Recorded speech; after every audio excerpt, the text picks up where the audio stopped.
வணக்கம். இது உங்களுக்கான ஒரு சிறப்பு ஆய்வு நிகழ்ச்சி. இன்னைக்கு நாம ரொம்ப ரொம்ப வருஷங்களுக்கு முன்னாடி போனாலும் இன்னைக்கும் தமிழ் மொழியோட அஸ்திவாரமா இருக்கிற ஒரு நூலை பத்தி ஆழமா பார்க்க போறோம். இது வெறும் இலக்கண புத்தகம்னு நினைச்சிடாதீங்க. இது ஒரு மொழியோட ஆன்மாவையே நமக்கு காட்டுற ஒரு முயற்சி. உலகத்திலேயே ரொம்ப பழமையான இலக்கண நூல்கள்ல ஒன்னான ஒல்கா பெரும்புகழ் தொல்காப்பியம். இத பத்தி தெரிஞ்சுக்க நீங்க தயாரா? ஆமா, நிச்சயமா. குறிப்பா நாம இன்னைக்கு அதோட முதல் பகுதியான எழுத்ததிகாரம், அதுலயும் அதுக்கு முதல்ல உரை எழுதின இளம்பூரணர் பார்வையோட பார்க்க போறோம். ஓ, இளம்பூரணர் உரையோடையா? சிறப்பு. ஆமா, இந்த ஆய்வுல தமிழ் எழுத்துக்கள் எப்படி வகைப்படுத்தப்பட்டிருக்கு, அதோட ஒலிப்பு நேரம், அதாவது மாத்திரை எப்படி அளந்தாங்க, அந்த ஒலிகள் எங்கிருந்து பிறக்குது, அப்புறம் சொற்கள் ஒன்னா சேரும்போது என்னென்ன மாற்றங்கள் நடக்குது, இதையெல்லாம் உங்களுக்கு சுவாரஸ்யமா விளக்க போறோம். நம்ம கிட்ட இருக்கிற ஆதாரம் திருநெல்வேலி தென்னிந்திய சைவ சித்தாந்த நூற்படைப்பு கழகம் வெளியிட்ட தொல்காப்பியம் எழுத்ததிகாரத்தோட இளம்பூரணர் உரை. இது ரொம்ப நம்பகமான ஒரு பதிப்பு இல்லையா? ஆமா, இது ஒரு நல்ல பதிப்பு. சரி சரி, அப்போ இந்த மொழியோட ஆதி ரகசியங்களை கொஞ்சம் கொஞ்சமா அழுப்புமா? கண்டிப்பா. முதல்ல அடிப்படையான கேள்வி, தொல்காப்பியம்னா என்ன? இது சும்மா எழுத்து சொல் பத்தின ரூல்ஸோட போகுப்பா? இல்லவே இல்ல. அதுக்கும் மேல தொல்காப்பியம் எழுத்து சொல் பொருள்னு 3 பெரிய அதிகாரங்களா பிரிச்சிருக்காங்க. 3 அதிகாரங்கள். ஆமா, ஒவ்வொன்னுலயும் 9 இயல், ஆக மொத்தம் 27 இயல். சூத்திரங்கள், அதாவது விதிகள்னு பாத்தீங்கன்னா 1610 இருக்கு. 1610? ஆமா, நாம இன்னைக்கு பார்க்க போற எழுத்ததிகாரத்துல மட்டும் 483 சூத்திரங்கள் இருக்கு. ஆனா இதோட ஸ்பெஷாலிட்டி என்னன்னா, இது வெறும் இலக்கணத்தோட நிக்கல. ஓ, இது அந்த கால தமிழர்களோட வாழ்க்கை முறை, அவங்க அகவாழ்க்கை, புற வாழ்க்கை, பண்பாடு, அவங்க சூழலியல் அறிவு, ஏன் உளவியல் கூறுகள் வரைக்கும் கூட தொட்டு போகுது. குறிப்பா சொல்லணும்னா, அந்த 3வது அதிகாரம் பொருளதிகாரம் இருக்கே. ஆமா, கேள்விப்பட்டிருக்கேன். அது உலக மொழிகள்லயே தமிழுக்கு மட்டும் கிடைச்ச ஒரு தனிச்சிறப்பு. அது வாழ்க்கையோட இலக்கணத்தையே பேசுது. ஆச்சரியமா இருக்கு. இதோட வயசை பத்தி நிறைய கருத்து இருக்கு. சில 1000 வருஷம்னு சொல்றாங்களே. உண்மைதான், நிறைய விவாதங்கள் இருக்கு. ஆனா சில ஆய்வாளர்கள், உதாரணத்துக்கு மறைமலையடிகள் மாதிரி அறிஞர்கள், இதோட காலத்தை கிமு 3000 வருஷத்துக்கு முன்னாடி, அதாவது இப்ப இருந்து சுமார் 5000 வருஷத்துக்கு முன்னாடின்னு சில சான்றுகளோட நிறுவுறாங்க. 5000 வருஷமா? ஆமா, வடமொழியில பாணினின்னு ஒருத்தர் எழுதின இலக்கண நூல் இருக்கு, அஷ்டாத்யாயி. அதுக்கும் இது முற்பட்டதுன்னு நிறைய பேர் சொல்றாங்க. இதுவே இதோட பழமைக்கும் தனித்தன்மைக்கும் ஒரு பெரிய சான்று. இதுக்கு உரை எழுதினவங்கள இளம்பூரணர் தான் முதல் ஆள். ஓ, அவர்தான் முதல் உரையாசிரியரா? ஆமா, அவருக்கு அப்புறம் நச்சினார்க்கினியர், பேராசிரியர்னு நிறைய பேர் எழுதியிருக்காங்க. ஆனா இளம்பூரணரோட உரை ரொம்ப தெளிவா சுருக்கமா இருக்கும். அதனால முதல்ல புரிஞ்சிக்கிறதுக்கு ரொம்ப உதவியா இருக்கும். சரி சரி, அப்போ எழுத்ததிகாரத்துக்குள்ள போவோம். பேர்லயே தெரியுது இது எழுத்துக்களை பத்தி தானு. இதுக்குள்ள என்னென்ன விஷயங்கள் வருது? கரெக்ட். இது தமிழ் மொழியோட அந்த ஒலி அமைப்பு, அதோட டிஎன்ஏன்னு கூட சொல்லலாம். அத அலசுது. எழுத்துக்களை எப்படி பிரிக்கிறது, அதோட ஒலிப்பு கால அளவு, அதாவது மாத்திரை எவ்வளோ இருக்கணும், ஒவ்வொரு ஒலியும் நம்ம உடம்புல எங்கிருந்து எப்படி பிறக்குது, அதாவது பிறப்பியல். ஓ, பிறப்பியல். ஆமா. அப்புறம் இந்த எழுத்துக்கள் எல்லாம் சேர்ந்து சொற்கரா உருவாகும்போது என்னென்ன மாற்றங்கள் நடக்குது, அதாவது புணரியல். இப்படி எழுத்தோட எல்லா பரிமாணங்களையும் இது அலசி ஆராயுது. சரி, அப்போ முதலியல் நூன்மரபு இதுதான் எழுத்துக்களோட அடிப்படைங்களா? தமிழ் எழுத்துக்கள் மொத்தம் எத்தனைன்னு தொல்காப்பியம் சொல்லுது? ரொம்ப தெளிவா சொல்லுது. ஆல இருந்து நா வரைக்கும் இருக்கிற 30 எழுத்துக்களையும் முதல் எழுத்துக்கள்னு சொல்லுது. அதாவது மொழியோட அடிப்படை ஒலிகள் 30. ஆமா, இதுல உயிரெழுத்துக்கள் 12, மெய் எழுத்துக்கள் 18. இத தவிர இந்த முதலெழுத்துக்களை சார்ந்து மட்டுமே இயங்கக்கூடிய 3 எழுத்துக்கள் இருக்கு. குற்றியல் இகரம், குற்றியல் உகரம், ஆயுதம். ஆமா, அந்த 3. இத சார்பு எழுத்துக்கள்னு சொல்றாங்க, சார்ந்து வர்றதால. ஆக அடிப்படை ஒலிகள் 30, சார்பு ஒலிகள் 3, மொத்தம் 33 எழுத்துக்கள் தான் தமிழ் மொழியோட ஒலியமைப்புக்கு ஆதாரம்னு தொல்காப்பியம் சொல்லுது. சரி, அப்போ இந்த 33 எழுத்துக்களோட ஒலிப்பு நேரம் மாத்திரைன்னு சொன்னீங்களே, அது எப்படி கணக்கிட்டாங்க? சுவாரஸ்யமா இருக்கு. ஆமா, ரொம்ப துல்லியமா. குற்றெழுத்துக்கள், அதாவது குறுகி ஒலிக்கிற அ, இ, உ, ஏ, ஓ, இதுக்கு ஒரு மாத்திரை. நெடெழுத்துக்கள் நீண்டு ஒலிக்கிற ஆ, இ, உ, ஏ, ஐ, ஓ, ஔ, இதுக்கு 2 மாத்திரை. 2 மாத்திரை சரி. மெய்யெழுத்துக்கள் இக் இங் மாதிரி இருக்கிறதுக்கு இதுக்கு அரை மாத்திரை தான். சார்பெழுத்துக்களுக்கும் பொதுவா அரை மாத்திரை தான். ஆனா இதுலயும் ஒரு சின்ன விதிவிலக்கு இருக்கு. ஃபோன் அப்படிங்கிற மாதிரி சில சொற்கள்ல வர்ற மகர குறுக்கம், அதாவது எம் ஒலி குறுகி ஒலிக்கும் போது அதுக்கு கால் மாத்திரை அளவுதான் குல விதி இருக்கு. கால் மாத்திரையா?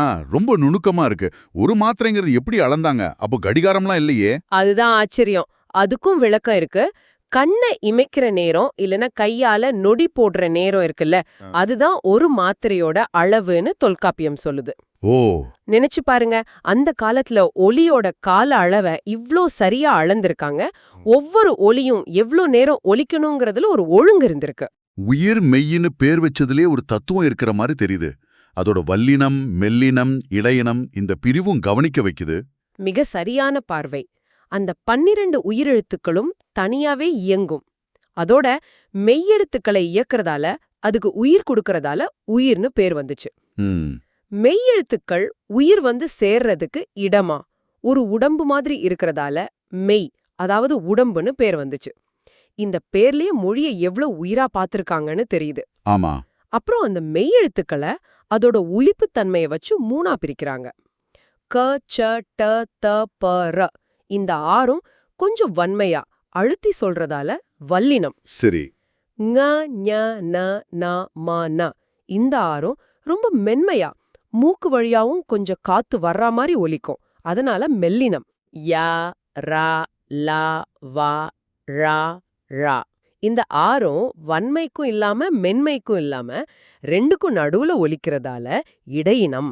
இது சும்மா பிரிக்கல, ஒலியோட அந்த தன்மைய, குவாலிட்டி ஆஃப் சவுண்டை இவ்வளவு துல்லியமா உணர்ந்து வகைப்படுத்தியிருக்காங்க பாருங்க. ஆமா, ஆச்சரியம்தான். மெய்யெழுத்துக்கள் ஒன்னோடொன்னு சேர்ந்து வர்றதுக்கு எதுவும் விதிகள் இருக்கா? மெய் மயக்கம்னு எதுவும் கேள்விப்பட்ட மாதிரி இருக்கு. இருக்கு. அதுக்கும் தெளிவான விதிகள் இருக்கு. அதுதான் மெய் மயக்கம். அதாவது எல்லா மெய்யும் எல்லா மெய்யோடையும் சேர்ந்து வராது. சில காம்பினேஷன் தான் வரும். ஓ, உதாரணமா ட டங்கிற 2 வல்லின மெய்க்கு அப்புறம் க, ச, ப மாதிரி வேற வல்லின மெய் தான் வர முடியும். கட்கம், கற்கன்னு சொற்களை பாருங்க. சரி சரி. அதே மாதிரி ஞ, ஞ, ந, ந, ம மாதிரி மெல்லின மேய்க்கு அப்புறம் பெரும்பாலும் அதோட இனமான வல்லினம் தான் வரும். தெங்கு, மஞ்சு இப்படி. இந்த விதிகள்லாம் எதுக்குன்னா அந்த சொற்களோட ஒலி அமைப்பு ஒரு கட்டுப்பாட்டுக்குள்ள இருக்கிறதுக்கு தான். எல்லா ஒலியையும் கண்டபடி சேர்த்துற முடியாது. புரியுது. சரி, அடுத்ததா மொழி மரபுங்கிற ஏழுக்கு போவோம். இந்த எழுத்துக்கள்லாம் சொற்கள்ல எப்படி பயன்படுது? சார்பு எழுத்துக்களோட பங்கு என்ன? ஆமா, மொழி மரபுல இதோட பயன்பாட்டை நல்லா பார்க்கலாம். குற்றியலிகரம்னு ஒன்னு சொன்னோம்ல, ம், அது கேன்மியா, கேள் பிளஸ் மியா மாதிரி அசை சொற்கள்லையும் புணர்ச்சியிலையும் வரும். ம், இப்ப நாகு பிளஸ் யாது சேரும்போது நாகியாதுன்னு ஆகும். அங்க கீ மாதிரி ஒலிக்கிற இகரம் முழுசா ஒரு மாத்திரை ஒலிக்காம அரை மாத்திரையா குறுகிடும். இதுதான் குற்றியலிகரம். ஓ, அரை மாத்திரை. ஆமா, குற்றியலுகரங்கிறது ஒரு நெட்டெழுத்துக்கு அடுத்தோ, உதாரணம் நாகு, காசு, இல்ல பல எழுத்து தொடர்ந்து வர்ற சொல்லோட கடைசிலையோ, உதாரணம் வரகு, பந்து, வல்லின மெய் மேல கு, சு, டு, து, பு, ரு வரும்போது அந்த உகரம் முழுசா ஒரு மாத்திரை ஒலிக்காம அரை மாத்திரையா குறுகிடும். இதுவும் அரை மாத்திரை தான். ஆமா, ஆயுத எழுத்து ஃபே இருக்குல்ல, அது பெரும்பாலும் ஒரு குறில் எழுத்துக்கு அப்புறமும் ஒரு வல்லின உயிர்மை எழுத்துக்கு முன்னாடியும் வரும். உதாரணம் எகு, அது. இந்த சார்பெழுத்துக்கள் எல்லாமே வழக்கமான எழுத்துக்களோட ஒலிப்பு நேரத்திலிருந்து கொஞ்சம் மாறி மொழிக்கு ஒரு விதமான ஓசை நயத்தையும் இலக்கண அமைப்பையும் கொடுக்குது. அளபெடைன்னு ஒன்னு சொன்னீங்களே, செய்யுள்ள நிறைய வரும்ட்டு, அது எதுக்காக பயன்படுது? அது முக்கியமா செய்யுள்ள ஓசை குறையும் போதோ இல்ல ஒரு உணர்ச்சியை நீட்டி சொல்லும் போதும் வரும்.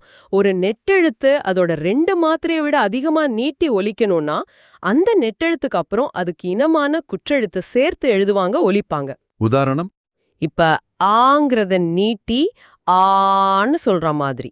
ஓ ஓ இனிதே எமக்கு உலகுன்னு பாடும்போது அந்த ஓ நீண்டு ஒலிக்கும். இதுதான் அளபடை. சரி. ஆனா ஐ ஔக்கு நேரான இனக்குறியில் இல்லையே. ஆமா, இல்ல. அதனால ஐக்கு அப்புறம் ஈயும் ஔக்கு அப்புறம் ஊவும் சேர்ந்து அளபெடுக்கும். இதெல்லாம் ஓசைக்காகவும் இலக்கணத்துக்காகவும் செஞ்சது. சரி, ஒரு சொல்லோட தொடக்கத்துல எந்த எழுத்து வரலாம், கடைசியில எது வரலாம்னோ விதிகள் இருக்கா? மிக தெளிவா இருக்கு.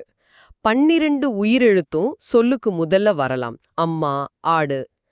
கா, தா, நா, பா, மா இந்த 5 மெய் எழுத்தும் 12 உயிரோடையும் சேர்ந்து முதல்ல வரும். கல், கால். ம்.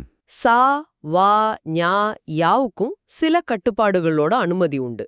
ஆனா ஙா, டா, நா, ரா, லா, ளா, ளா, ரா, நா இந்த 9 மெய்யும் சொல்லுக்கு முதல்ல வராது. ஓ, இது முக்கியமா தெரியுதே. ஆமா, இது தமிழ் சொற்களோட இயல்பை காட்டுது. ஒருவேளை அந்த எழுத்தோட பேரையே சொல்லணும்னு ங்ன்னு அப்ப வரணும். நுந்தை, உன் தந்தை மாதிரி சில விதிவிலக்கும் இருக்கு. சரி, இறுதியில இறுதியிலையும் விதி இருக்கு.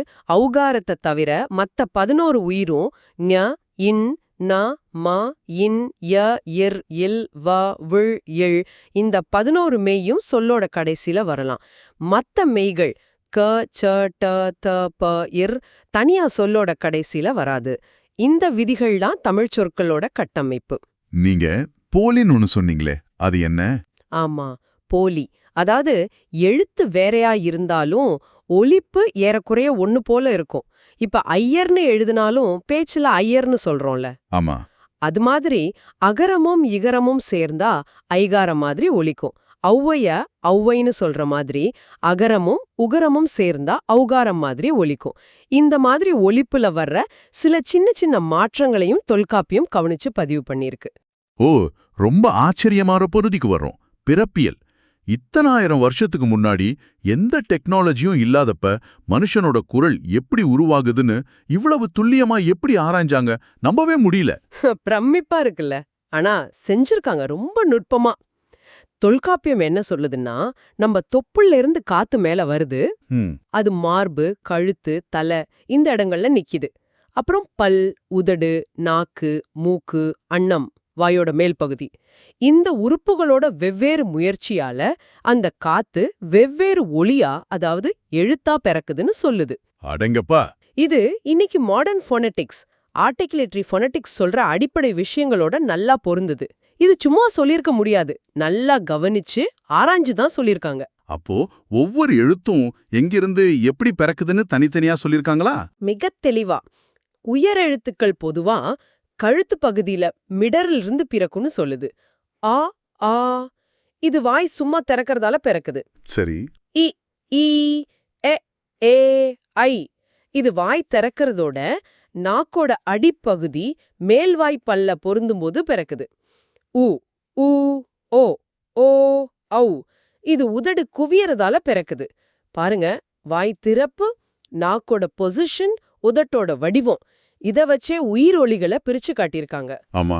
மெய்யெழுத்துக்களுக்கு இன்னும் துல்லியமா இருக்கு. உதாரணமா க, ங இது நாக்கோட முதல் பகுதி அன்னத்தோட முதல் பகுதியை தொடும்போது பிறக்குது. ச, ஞ இது நாக்கோட நடுப்பகுதி அன்னத்தோட நடுப்பகுதியை தொடும்போது. ட, ந இது நாக்கோட நுனி அன்னத்தோட நுனிய தொடும்போது. த, ந இது நாக்கோட நுனி மேல்வாய்ப்பல்லோட அடிய தொடும்போது.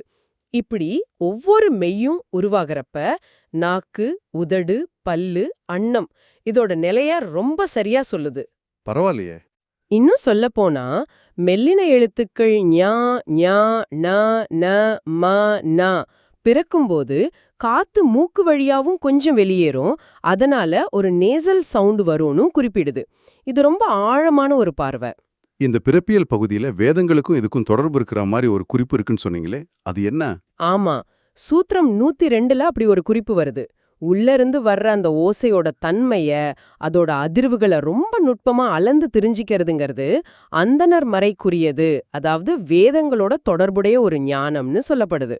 ஓ, இது என்ன காட்டுதுன்னா, அவங்க மொழியோட ஒழிய வெறும் சத்தமா பார்க்கல, அதுக்கு பின்னாடி இருக்கிற ஆற்றல், அதோட ஆழமான தன்மை, ஒருவேளை தியானம், மந்திர உச்சாடனை இதுல வர்ற நுட்பமான ஒலி வேறுபாடுகளை உணர்ற ஒரு மரபு இருந்திருக்கலான்னு காட்டுது.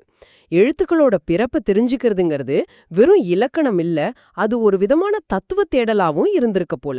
அருமை. ஆக எழுத்துக்களோட பிறப்பு, ஒலிப்பு, வகை எல்லாம் பார்த்துட்டோம். இனி இதெல்லாம் எப்படி ஒன்னோட ஒன்னு சேர்ந்து சொற்களா மாறுது? புணரியல் விதிகள் பத்தி சொல்லுங்களேன். புணரியலுங்கிறது ரெண்டு சொற்கள் சேரும்போது அதோட எழுத்துக்கள்ல என்ன மாற்றம் நடக்குதுங்கிறத பத்தி சொல்றது. ஒரு சொல்லோட கடைசியில நிக்கிற எழுத்தும் நிலைமொழி ஈறு, அடுத்து வந்து சேர்ற சொல்லோட முதல்ல நிக்கிற எழுத்தும் வருமொழி முதல் சந்திக்கும் போதுதான் இந்த மாற்றங்கள் நடக்கும். சரி. இந்த சந்திப்பு 4 விதமா இருக்கலாம். உயிரெழுத்துக்கு முன்னாடி உயிரெழுத்து வர்றது, உயிருக்கு முன்னாடி மெய் வர்றது, மெய்க்கு முன்னாடி உயிர் வர்றது, மெய்க்கு முன்னாடி மெய் வர்றது. ஓகே. இப்படி சேரும்போது என்ன ஆகும்? 4 விஷயம் நடக்கலான்னு தொல்காப்பியம் சொல்லுது. 1 இயல்பு, எந்த மாற்றமும் இல்லாம அப்படியே சேர்றது. உதாரணம், வாழை பிளஸ் மரம் ஈக்குவல் டு வாழை மரம். ஆமா, இது இயல்பு. இன்னொன்னு திரிதல், அதாவது மாற்றம் நடக்கிறது. இந்த திரிதல் 3 வகைப்படும். 1 மெய் பிரிதாதல், ஒரு மெய் எழுத்து வேறொரு மெய்யா மாறிடும். உதாரணம், பொன் பிளஸ் குடம் இஸ் ஈக்குவல் டு பொற்குடம். இங்க இன் வந்து இற்றாயிடுச்சு. மாறுதல். 2வது மிகுதல், புதுசா ஒரு எழுத்து நடுவுல தோன்றும். உதாரணம், யானை பிளஸ் கோடு இஸ் ஈக்குவல் டு யானைக்கோடு. இங்க க புதுசா வந்துச்சு. 3வது குன்றல், ஒரு எழுத்து இல்லாம போயிடும், கெட்டுடும். உதாரணம், மரம் பிளஸ் வேர் இஸ் ஈக்குவல் டு மரவேர். இங்க ம போயிடுச்சு. இந்த மாற்றங்கள்லாம் நடக்குது, சும்மா சேர்ந்துடலாமே. நல்ல கேள்வி.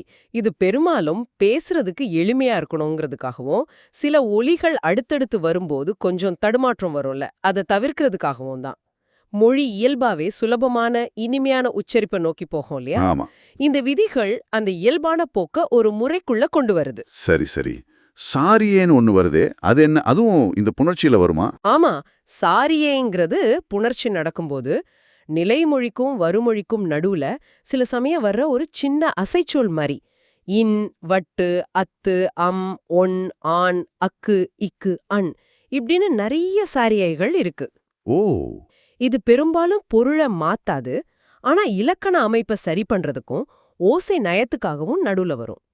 உதாரணமா, ஆடு ஊ, அதான் ஆண்மகன் பிளஸ் கை சேரும்போது அப்படியே சேராம நடுவுல இன் சாரியை வந்து ஆடு ஊவின் கைன்னு ஆகும். ஓ, ஆடுவின் கை. அதே மாதிரி மகா குழந்தை பிளஸ் கைங்கிறது மகத்து கைன்னு அத்து சாரியை வந்து புணரும். எந்த சொல்லுக்கு பின்னாடி என்ன சாரியை வரும், அந்த சாரியை எப்படி மாறுங்கிறதுக்கெல்லாம் கூட விரிவான விதிகள் இருக்கு. இது மொழியோட கட்டமைப்புல இருக்கிற ஒரு நுட்பமான பகுதி. இன்னொன்னு, இந்த புணர்ச்சி விதிகளை 2 முக்கிய வகையா பிரிக்கலாம். வேற்றுமை உருபுகள் ஐ, ஆல், கு, இன், அது, கண் இதெல்லாம் மறைஞ்சோ வெளிப்பட்டோ வரும்போது நடக்கிற புணர்ச்சி வேற்றுமை புணர்ச்சி. மத்த எல்லா புணர்ச்சியும் அல்வழி புணர்ச்சி, வேற்றுமை இல்லாத வழி. அதாவது கான்டெக்ஸ்டுக்கு ஏத்த மாதிரி விதிகள் மாறும்னு இது காட்டுது. தொல்காப்பியத்தோட எழுத்ததிகாரத்தை இளம்பூரணர் உரையோட நாம இவ்வளவு தூரம் அலசுனது உண்மையிலே தமிழ் மொழியோட கட்டமைப்பு எவ்வளவு ஆழமானது, எவ்வளவு அறிவியல் பூர்வமானது, எவ்வளவு பழமையானதுங்கிறத பத்தின பல பிரமிப்பான விஷயங்களை நமக்கு காட்டியிருக்கு. நிச்சயமா. எழுத்துக்களை வகைப்படுத்துறது, ஒலிப்பு நேரம் மாத்திரை, பிறக்கிற இடம் பிறப்பியல், சொற்கள் சேர்ற விதம் புணரியல், ஒவ்வொன்னையும் எவ்வளவு கவனமா ஒரு சயின்டிஃபிக் அப்ரோச்சோட அந்த காலத்து தமிழர்கள் ஆராய்ஞ்சு வரையறுத்திருக்காங்கிறது நம்மள ரொம்ப ஆச்சரியப்பட வைக்குது. ஆமா. இளம்பூரணரோட அந்த தெளிவான சுருக்கமான நேரடியான உரை இத்தனை நூற்றாண்டுகளுக்கு அப்புறமும் அந்த அறிவை நம்ம சுலபமா புரிஞ்சுக்கிறதுக்கு ரொம்ப உதவியா இருக்கு. இந்த ஆய்வை முடிக்கிற அந்த நேரத்துல உங்க சிந்தனைக்கே ஒரு கேள்வியை நாங்க விட்டுட்டு போறோம். தொல்காப்பியம் இவ்வளவு நுட்பமா சொல்ற இந்த ஒளிபிறப்பு முறைகள் இன்னைக்கு இருக்கிற நவீன ஒளியியல் கோட்பாடுகளோட எந்த அளவுக்கு ஒத்துப்போகுது, எங்க வேறுபடுது? அந்த காலத்து அறிவுக்கும் இந்த காலத்து அறிவுக்கும் என்ன தொடர்பு? இத பத்தி நீங்களே இன்னும் கொஞ்சம் ஆளாஞ்சு பாருங்க. இது மொழிய மேல இருக்கிற உங்க காதலை இன்னும் அதிகப்படுத்தணும் நம்புறோம். நிச்சயமா ஒரு சுவாரஸ்யமான தேடல் அது. தமிழ் மொழியோட ஆழத்தை நோக்கிய இந்த பயணத்துல எங்களோட இணைஞ்சிருந்த உங்களுக்கு நன்றி. மீண்டும் ஒரு புதிய தேடலில் சந்திப்போம்.